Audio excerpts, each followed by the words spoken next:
सबसे पहले GS Hindi classes में मैं आज मेरे 2 स्टूडेंट हैं, उनका एक साथ स्वागत कर रहा हूं।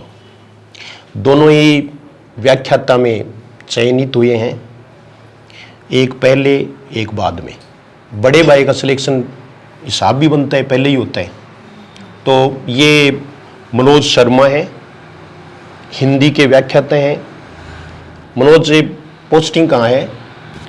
सभी को नमस्कार करता हूं और प्रणाम करता हूं उस दिव्य विभूति को जिनकी वजह से, जिनकी बदौलत मैं आज इस मंच पर भी खड़ा हूं। और मेरे लिए सपना है ये कि मैं सर के बिल्कुल समक्ष खड़ा हूं, उनके साथ खड़ा हूं। सर, मैं अभी राजकीय उच्च माध्यमिक विद्यालय सोंथली में पोस्टेड हूँ। सोंथली में ये जी पोस्टेड है। अभी आप साथ में जो खड़े हैं राकेश कुमार शर्मा, इनका सिलेक्शन अभी हाल ही में, अभी 2023 में अभी जो रिजल्ट आया है उसमें सिलेक्शन हुआ है। काफ़ी टाइम लगा लेकिन देर आए दुरुस्त आए। और दोनों ही भाई हैं, दोनों भाई व्याख्याता बने। तो 2 व्याख्याता जिस घर में होते हैं उसके बारे में आप सोच सकते हो कि वहाँ एकदम से उजाला हो जाता है, रोशनी हो जाती है। ये हर कोई चाहेगा कि मैं भी व्याख्याता बनूं। तो इनसे पूछते हैं कि इन्होंने किस तरह से तैयारी की, क्या इन्होंने स्ट्रेटेजी अपनाई। तो इसके लिए हमारे कुछ स्टूडेंट्स हैं, वही पूछेंगे, क्योंकि उनको है प्रॉब्लम।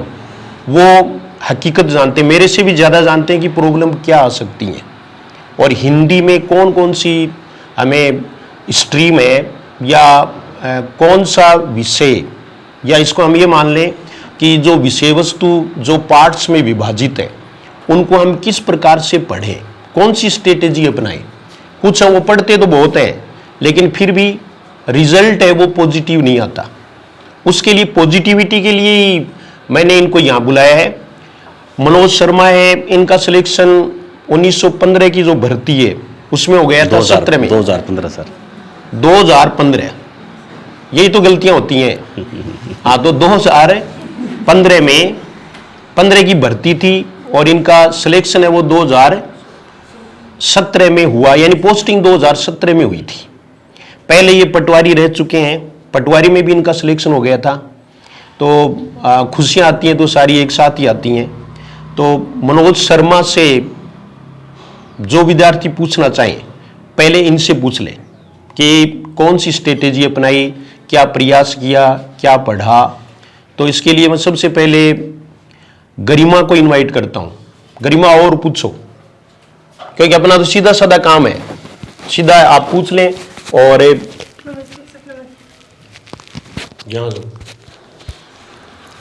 इधर आ जाओ।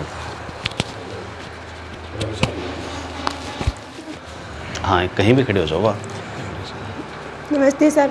पर मैं आपसे पूछूंगी सर, मतलब आपने हिंदी साहित्य के इतिहास के लिए क्या क्या पढ़ा और कैसे तैयारी की? मतलब जो सर ने पढ़ाया वो पढ़ा या कुछ और बुक से तैयारी की? हाँ देखिए, गरिमा ने जो सवाल किया कि हिंदी साहित्य के इतिहास के बारे में आप जानना चाह रहे हैं। मोस्टली हिंदी साहित्य का इतिहास शायद इनको एक प्रॉब्लम लगता है। मैं ये कहूँगा कि एक बार तैयारी को थोड़ी दूर कर दें, आप छोड़ दें। आप जहाँ बैठे हैं उस जीवन को एक बार मज़े से जीना शुरू कर दें। आप आए हो, घर से पढ़ने के लिए आए हो, आप बिल्कुल सही इंस्टीट्यूट में पहुँचे हो, मुझे ऐसा लगता है। और ये मेरा एक्सपीरियंस भी है, क्योंकि कई वर्षों पहले मैं भी इन्हीं श्री चरणों में जब आया था पहली बार, तो अपने आप को हिंदी का बहुत बड़ा स्कॉलर मैं समझा करता था नहीं, लेकिन समझता था। जब पहली क्लास, मुझे सर आज भी याद आता है कि आपके साथ मैं इन बच्चों की तरह वहां बैठा था और आपने कुछ शब्द लिखवाए थे हिंदी के, और वो कॉमन शब्द, बड़े सिंपल शब्द लिखवाए थे सर ने कि मैं बोल रहा हूँ, मैं उच्चारण कर रहा हूँ, आप लिखें। जैसे गणमान्य वगैरह, कवयित्री, ये रचयिता वगैरह, ये सारे जो शब्द थे वो लिखवाए, और मुझे नहीं लगता था कि मेरा एक भी शब्द गलत होगा। और मैं इतना उत्साह में था कि सर को बीच बीच में दिखाने का प्रयास कर रहा था कि ये देखिए सब सही मैं लिख रहा हूँगा। और फिर जब इन्होंने उन शब्दों के बारे में मुझे ब्लैक बोर्ड पे सबको बताया, तो ये पता चला कि हम कहाँ हैं। राजस्थान की सबसे बड़ी प्रॉब्लम हिंदी इसलिए भी है क्योंकि हम जानते नहीं है हिंदी के बारे में, ना तो हमें अच्छे से पढ़ाया गया था और ना ही हमने कभी हिंदी को इतना महत्व दिया कि ये कोई ऐसा सब्जेक्ट है जो हमारे लिए प्रॉब्लम क्रिएट कर सकता है। हिंदी को बड़ा हमने सामान्य समझा हमेशा और बड़े हो गए, तो हमारा जो आधार है वो बड़ा कमजोर रहा है हिंदी का। हिंदी साहित्य का इतिहास हमने पढ़ना शुरू किया है, इसका नाम भी हम सीखते हैं लगभग कॉलेज में होके, यानी अभी भी मैं पढ़ा रहा हूँ, 12वीं क्लास को पढ़ा रहा हूँ मैं, लेकिन वहाँ पे सर हिंदी साहित्य का इतिहास नाम से कोई पुस्तक नहीं है, कोई किताब ही नहीं है। यानी बच्चे जब कॉलेज में जाएंगे तो पहली बार सुनेंगे कि हिंदी साहित्य का कोई इतिहास भी होता है। तो थोड़ा सा हमारा पाठ्यक्रम का जो सिस्टम है वो हिंदी का बड़ा अजीब है, इसलिए हम लोग हिंदी में एमए तो इसलिए कर लेते हैं कि आसान समझते हैं हिंदी को, लेकिन जब कंपटीशन में आते हैं तो हमें समझ में आता है कि हम जो हिंदी पढ़ के आए हैं वो तो है ही नहीं। हिंदी साहित्य का इतिहास, काव्य शास्त्र, ये तमाम तरह की कई चीजें निकल कर सामने आती हैं।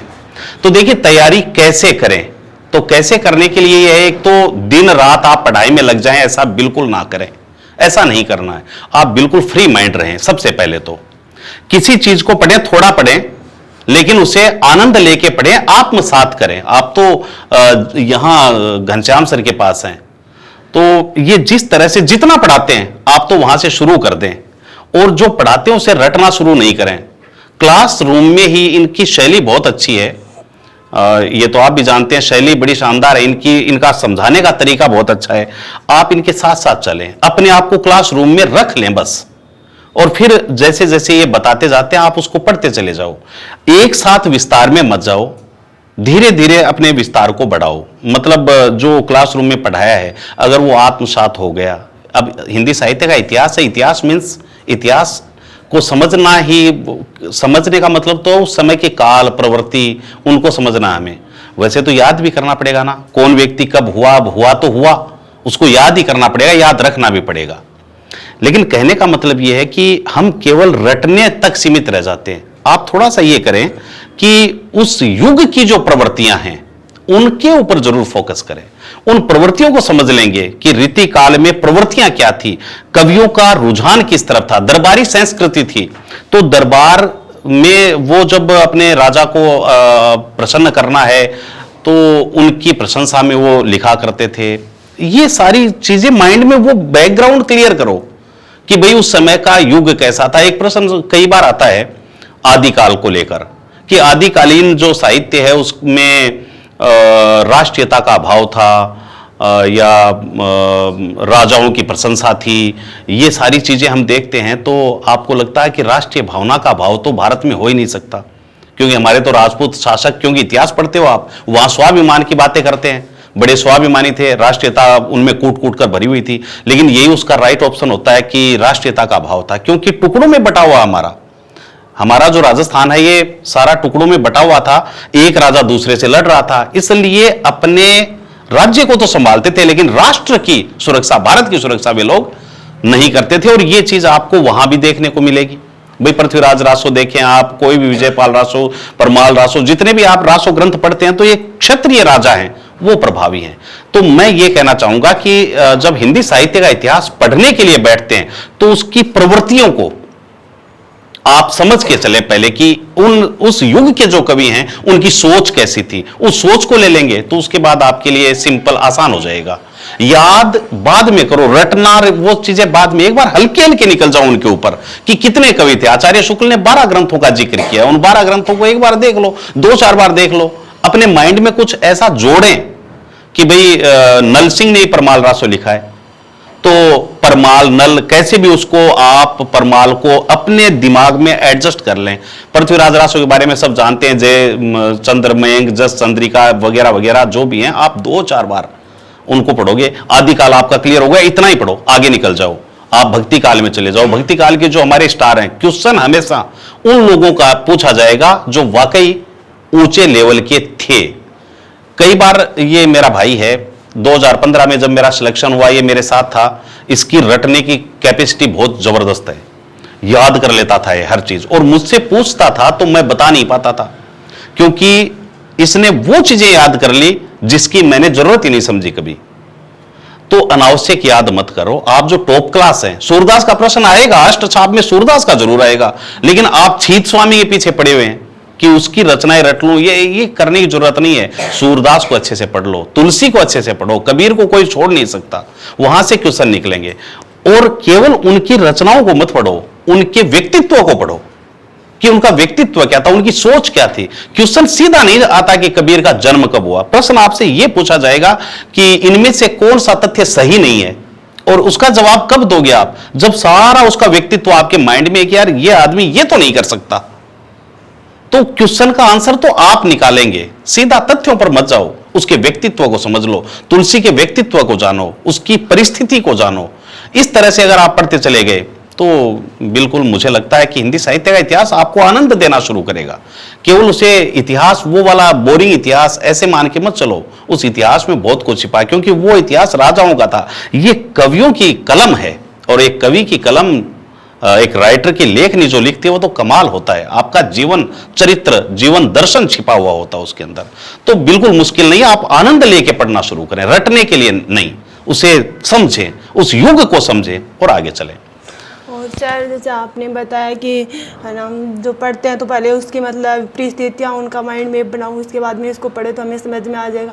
और एक जो ये आधुनिक काल था है, इसमें बहुत सारे जो कवि हैं उनकी बहुत रचनाएं हैं, वो कैसे याद करें, मतलब सारी याद ये करनी बिल्कुल होती है। बिल्कुल नहीं करनी है सारी याद। देखिए, आधुनिक काल अपने आप में आप तीनों कालों को देख लें, आदि काल, भक्ति काल और रीति काल, उन तीनों को एक साइड में रख दें, अकेले आधुनिक युग को एक साइड में रख दें, तो भी मुझे लगता है पलड़ा झुकेगा आधुनिक का। दूसरी एक और प्रॉब्लम आधुनिक युग में क्यों आती है, आधुनिक युग में प्रॉब्लम कहां तक नहीं आती ये भी मैं बताऊंगा। मुझे लगता है छायावाद तक आप कवर कर लेते हैं। छायावाद के बाद मामला बिल्कुल जितना हम करीब आते हैं, यानी प्रगतिवाद आया, प्रयोगवाद आया, नई कविता, साठोत्तरी कविता, उसके बाद तो मामला गड़बड़ हो जाता है। इसका कारण क्या है, जब से हमने स्कूल जाना शुरू किया, आपने कबीर को पढ़ लिया, आपने सूर को पढ़ लिया, आपने तुलसी को पढ़ लिया, इन लोगों को बार बार पढ़ा, रहीम आया, रसखान आया, सब लोग आए, लेकिन कभी धूमिल नहीं आया, कभी शमशेर बहादुर सिंह, कभी रघुवीर सहाय नहीं आया। ये लोग हमें पढ़ाए नहीं गए, बचपन से ही हमने उन लोगों को ही पढ़ा था जो आधुनिक युग से पहले थे। इसलिए आधुनिक युग हमारे लिए समस्या है। जबकि आप ये देखेंगे तो पूरा हमारा जो भक्ति काल है वो अवधि और ब्रज में भरा पड़ा, राजस्थानियों के लिए बड़ी समस्या है, यूपी वालों के लिए नहीं है, क्योंकि उनकी लोकल लैंग्वेज है अवधि ब्रज। हमारे लिए समस्या, हमें पासबुक देखनी पड़ती है, इसका मीनिंग, इसका अर्थ क्या होगा। आधुनिक युग हमारे लिए समस्या होनी नहीं चाहिए। क्यों? क्योंकि बिल्कुल खड़ी बोली में है, आप सीधा अर्थ उसका समझ सकते हैं। फिर भी हमें समस्या क्या लगता है, आधुनिक युग क्यों? तो इसका कारण मोटा मोटा तो यही है कि हमने जो अभी तक पढ़ाई की थी, एकेडमिक जो हमारी पढ़ाई थी, उसमें आधुनिक युग का बोलबाला था ही नहीं कहीं पे, वो हमसे दूर रहा है।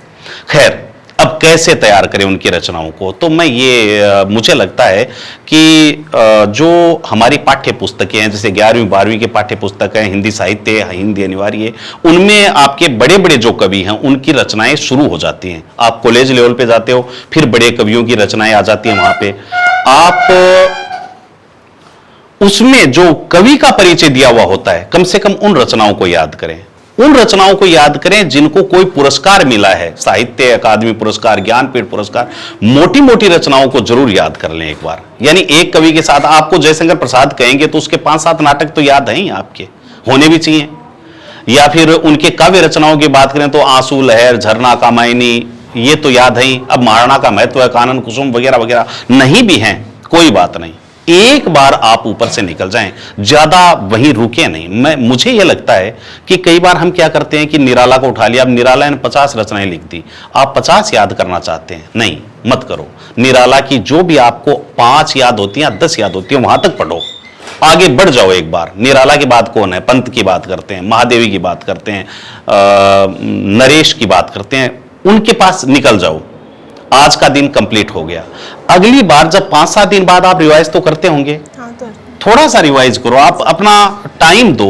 और रिवाइज करने के लिए कोई अलग से बैठने की जरूरत नहीं है। मुझे लगता है कि आप बेड पे लेटे हैं रेस्ट के लिए, उस टाइम आपके यार मैंने निराला पढ़ा था, एक बार उसको रिवाइज करते हैं। तो रिवाइज किताब से नहीं होता, माइंड से होता है। आप निराला शुरू कर दो माइंड में, कि हाँ इनका जन्म, अब ये निराला का जन्म थोड़ा सा विवादास्पद है, 1996 से लेके और 99 तक किताबों में अलग अलग आता, वो तो सर बताएंगे आपको कि कहाँ मानना आपको, लेकिन वहां से शुरू करें और माइंड में आप सोचते चले जाएं, है ना। तो आधुनिक युग की सभी रचनाएं याद नहीं करनी है, याद होंगी भी नहीं। बड़े कवि जो हैं जिनका नाम आपने सुना, जैसे नाटक मोहन राकेश के हैं, कमलेश्वर हैं, इस तरह से कहानी तो फणीस रेणु हैं, इन लोगों की बड़े बड़े कवि हैं, उनकी याद करो, और सारी नहीं वो भी बड़ी बड़ी रचनाएं याद करो। जब ये सब हो जाए, परीक्षा नजदीक आ रही है, तब आप एक एक दो दो रचना उनकी बढ़ानी शुरू कर दो। सब तो याद नहीं होंगी, लेकिन माइंड में हल्का सा जरूर आपको कनेक्शन रह जाएगा कि ये इसकी है।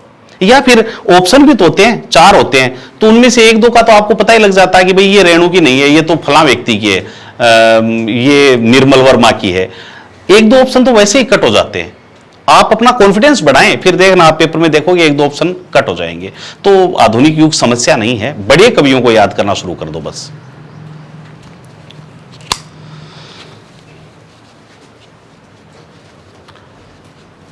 इसके बाद आपने ये तो सुन ही लिया कि हिंदी साहित्य इतिहास की तैयारी कैसे करनी है। अब मैं रीना को बुलाता हूँ, रीना भी कुछ पूछना चाहती है। अब ये भी तैयारी करने आई है, ये आ जाओ रीना, आ जाओ।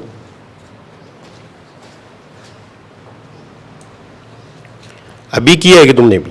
जी सर।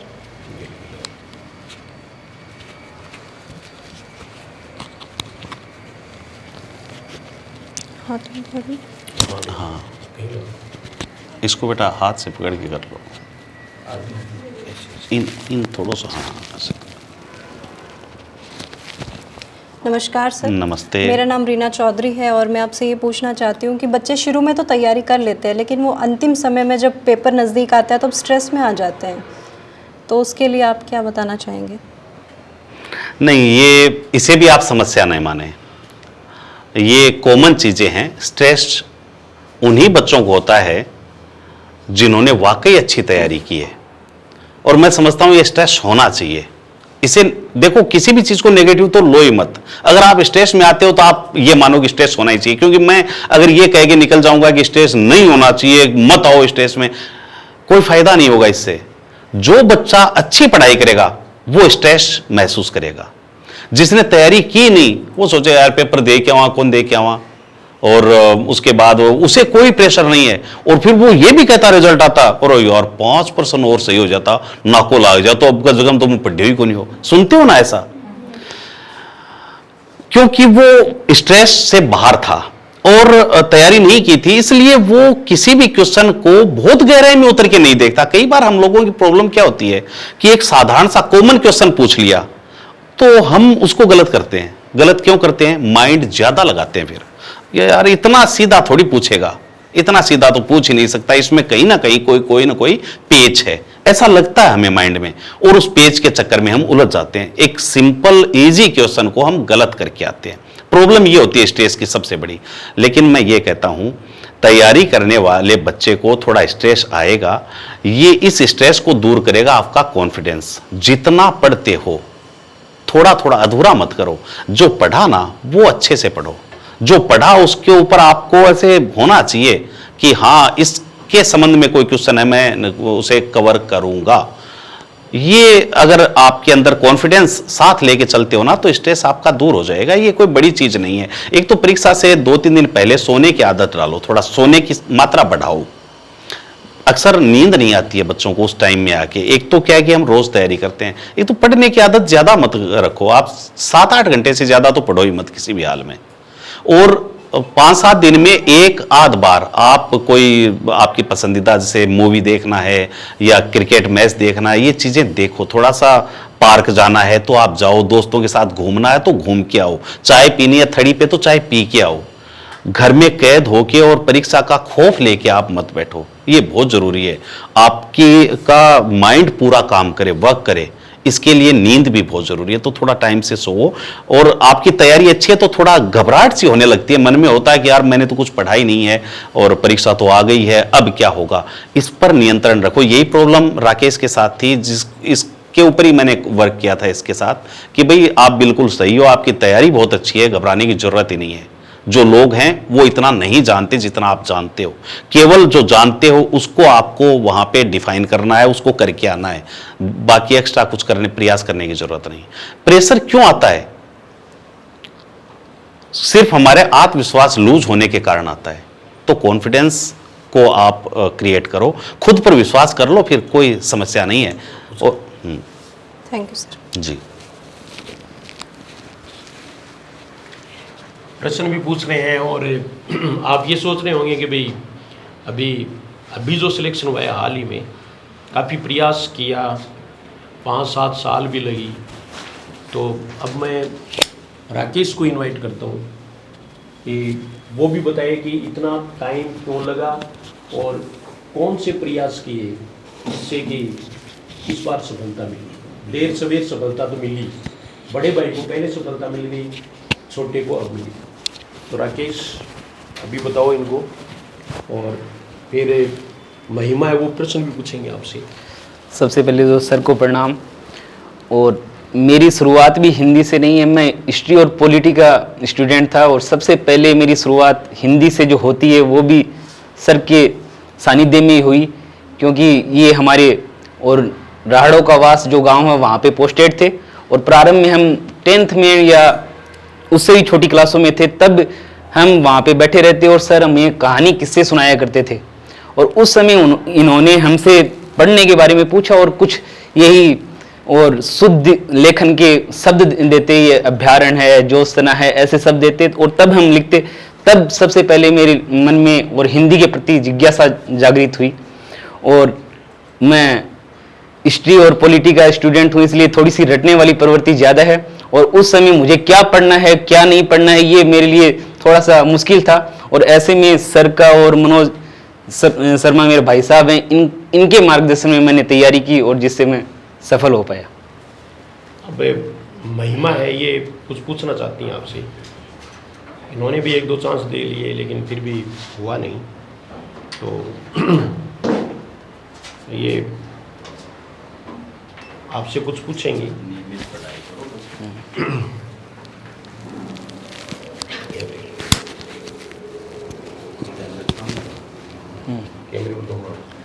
तो हम नमस्ते पहले तो हमने 12th में और कॉलेज में हमने ये काव्य शास्त्र नहीं पढ़ा, क्योंकि मैं साइंस बैकग्राउंड से हूँ। तो अब हमें ये बताएं कि अब पढ़ने से क्या हमारा काव्य शास्त्र अच्छा हो सकता है एग्जाम? जी बिल्कुल हो सकता है।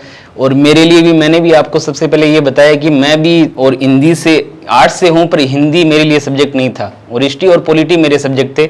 और मैंने भी कॉलेज तक, आपने कॉलेज में पढ़ा है, मैंने कॉलेज के बाद में हिंदी साहित्य का इतिहास पढ़ा है। और सबसे पहले मैंने सर के नोट्स जो हैं वो पढ़ने शुरू किए और इनमें भी जैसे एक ऑथेंटिक बुक है वो हम ले सकते हैं, कोई भी है, शाश्वत पांडे की है, उनकी बुक लेंगे, परंतु उनमें दिक्कत ये है क्योंकि वो तो अथाह सागर है, उनमें बहुत सारे कथन हैं। और वो भी आचार्य शुक्ल की भी बुक लेंगे तो उनमें भी वो कोई कथन है और उसको उनमें आचार्य शुक्ल की कथन है। अब राम स्वरूप चतुर्वेदी का कोई कथन पूछ लिया जाए तो शुक्ल की बुक में नहीं मिलेगा। तो इसलिए सर के नोट्स हैं वो सबसे वहाँ पे काम आते हैं। और लगातार तैयारी करने से, और एक थांडाइक का नियम है वो ध्यान रखो आप, क्योंकि सीखना उससे ही है, क्योंकि वो प्रभाव, तत्परता और अभ्यास। प्रभाव छोड़ने के लिए सर तैयार हैं पढ़ाते समय और तैयार तत्पर आपको रहना है और घर पे जाके लगातार अभ्यास करना है और उससे आप सीख भी जाओगे, हिंदी साहित्य का इतिहास आपका तैयार भी हो जाएगा। तो काव्य शास्त्र के लिए क्या हम सर के नोट्स ही पढ़ें या हमें और कुछ भी? हाँ बिल्कुल, काव्य शास्त्र के लिए सर के नोट्स सबसे अच्छे हैं। और एक और बुक आप ऑथेंटिक लेना चाहते हो तो भागीरथ मिश्र की जो बुक है वो भी अच्छी है। और पर उसमें भी वही प्रॉब्लम है क्योंकि सारे ये समझ में नहीं आएगा या उसमें जो अन्य उदाहरण है वो नहीं आ पाएंगे। तो सर जो भी अन्य राइटर हैं उनके अच्छे अच्छे उदाहरण हैं वो लिखवाते हैं नोट्स में, सर के नोट्स अच्छे रहेंगे। चलो ठीक। राकेश, एक प्रश्न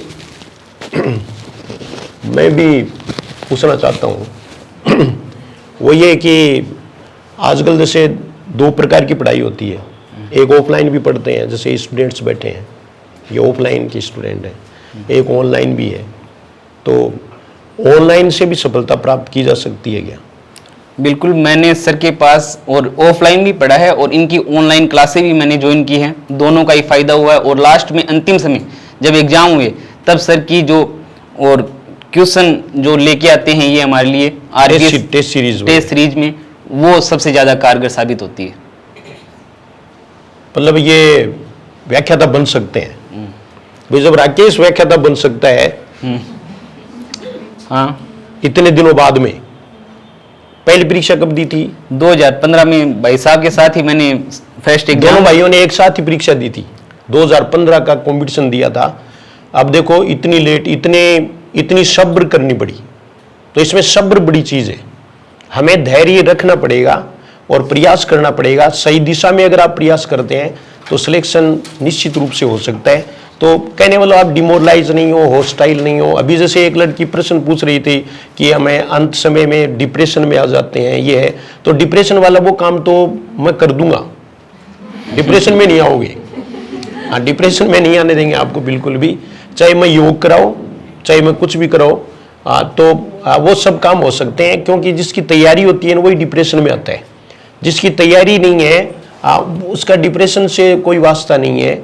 और जैसे मनोज ने बताया भी कि डिप्रेशन आना भी चाहिए, तो कई बार ये पॉजिटिव होता है। डिप्रेशन आने का मतलब, मैं तो समझ जाता हूँ कि कोई भी स्टूडेंट अगर वो ये कहता है कि भाई मैं डिप्रेशन में आ गया, इसका मतलब उसकी तैयारी है, ये निश्चित है।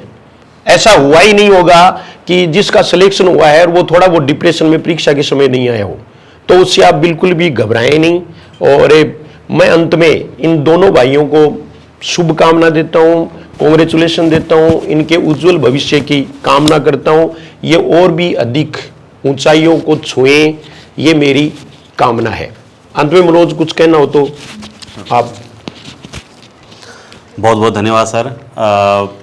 मैं यही कहूँगा सर कि ये जो चेहरे मेरे सामने हैं, ये बहुत जल्द आपके उचित मार्गदर्शन में अपनी जो इनका लक्ष्य है, अपनी इनकी जो मंजिल है, जिसे इन्होंने देखा है एक सपने के रूप में, इसे ये पूरा करेंगे और निश्चित रूप से करेंगे। आप लोग डेडिकेशन, अपना पूरा समर्पण 100% आप खुद तैयार रहें, ये तो बिल्कुल तैयार हैं और बिल्कुल सफलता आपके पास होगी। मुश्किल कुछ है नहीं, अपने आप को जानने की, अपने आप को जगाने की ये इतनी सी ज़रूरत है। और ये सब कर पाए तो निश्चित रूप से आप अपना सपना यहाँ से कंप्लीट करके जाएंगे। बहुत बहुत धन्यवाद। सब्सक्राइब करने के लिए तो बहुत। हाँ, और ये देखिए YouTube पे आप GS जो हिंदी क्लासेज है, सर का YouTube चैनल है, काफ़ी लोग इससे केवल राजस्थान नहीं, ऑनलाइन का भी एक प्रश्न उठा था कि ऑनलाइन से फ़ायदा क्या है। ऑनलाइन से ये फ़ायदा है कि कुछ बच्चों के कमर में दर्द हो रहा है या किसी के पैर में चोट आ गई, वो कोचिंग नहीं आ सकता, वो लगातार बैठ नहीं सकता, लेकिन ऑनलाइन क्लासेज में तो आप बिस्तर के अंदर घुसे घुसे भी पढ़ाई कर सकते हैं। आधी रात को आपकी आंख खुली, आप कोचिंग नहीं आ सकते उस समय, लेकिन नींद नहीं आ रही है, पढ़ने की इच्छा हो रही है, तो आप अपना मोबाइल चालू करके, अपना लैपटॉप चालू करके पढ़ाई कर सकते हैं। तो ऐप के माध्यम से भी आप ये जो यहाँ पे देख पा रहे हैं घनश्याम पारिक सर, ये जो एप्लीकेशन है, इस ऐप के माध्यम से आप पढ़ें और YouTube के माध्यम से आप पढ़ें। काफ़ी लोगों ने, सर ने काफ़ी लोगों को अपनी मंजिल तक पहुंचाया है। और अब मुझे लगता है झुंझुनू के सिलेक्शन जो कम हो रहे हैं, मैं खुद ऐसा अनुभव करता हूं कि झुंझुनू के बच्चों का जो झुंझुनू से मोह भंग हुआ है, शायद यही सबसे बड़ा कारण है। कहते हैं ना कि घर का जोगी जोगना आन गाँव का सिद्ध। इस चक्कर में हमारे बच्चे झुंझुनू छोड़कर कहीं दूर जाने लगे और पहली बार ऐसा हो रहा है कि झुंझुनू जिले में बाहर के लोग पोस्टेड हो रहे हैं। ये पहली बार देखने को मिल रहा है, वरना हर भर्ती में झुंझुनू के लोग पूरे राजस्थान पर राज किया करते थे, पहुंचते थे राजस्थान में सेलेक्ट होकर यहाँ से। लेकिन आज झुंझुनू में दूसरे जिलों के बच्चे आ रहे हैं और सिर्फ एक कारण है कि झुंझुनू से उनका मोह भंग होना। इसलिए आइए झुंझुनू और झुंझुनू की जो शिक्षा प्रणाली है और उसके आधार स्तंभ आपके सामने खड़े हैं, तो उनके साथ जुड़िए। कुछ आ गए हैं और कुछ आ रहे हैं। हाँ, ये चले गए ये थे, अच्छी बात है। वो बाकी हम पता नहीं क्या ढूंढने निकल गए थे, वो कोई गुनाह नहीं है। लेकिन हमारे पास जब ऑलरेडी हीरा है तो फिर कोयले की खदान में मुंह काला करने की हमें जरूरत बिल्कुल नहीं है। हिंदी वालों को तो नहीं है, मैं ये कह सकता हूँ। तो आप बिल्कुल यहाँ आएँ, इनके ऐप से भी आप पढ़ें और ऑफलाइन क्लास लेते हैं तो आप भाग्यशाली हैं। अगर इनके पास ऑफलाइन पढ़ते हैं, इनका सानिध्य ही अपने आप में हिंदी के लिए पर्याप्त है। बहुत बहुत धन्यवाद सभी, और भविष्य में आपको भी इनका अनुकरण करना है। Thank you very much.